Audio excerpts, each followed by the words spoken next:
کہ اس سے جتنا بچا جا سکے، اگر کوئی ضرورت ہے رابطے کے اور بڑے راستے ہیں تو اللہ سے اپنی ضرورتیں پورے کرنے کے لیے رابطہ اللہ سے کیجئے، انشاءاللہ آسانی ہوگی۔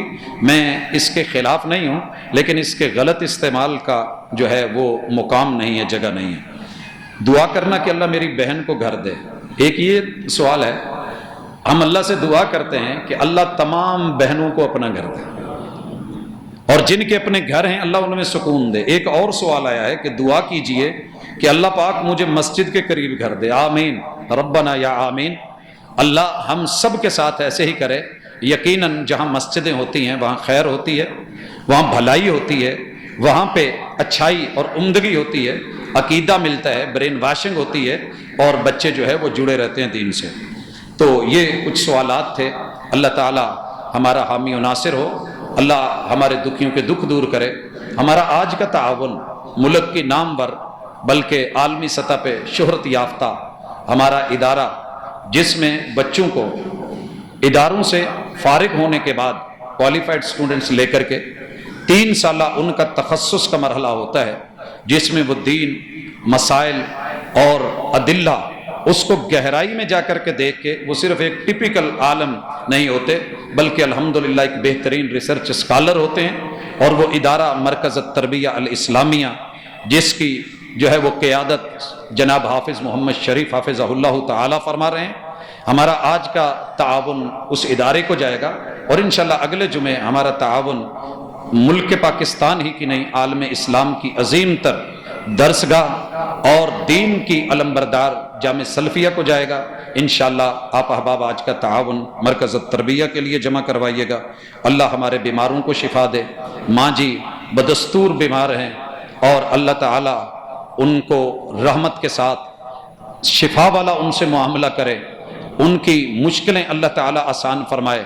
اور اسی طرح ہمارے گھروں میں جتنے احباب بیمار ہیں، ہمارے آباء و اجداد، ہمارے رشتہ دار، ہمارے بچے، اللہ سب کے ساتھ نرمی کا معاملہ کرے، صحت عطا فرمائے۔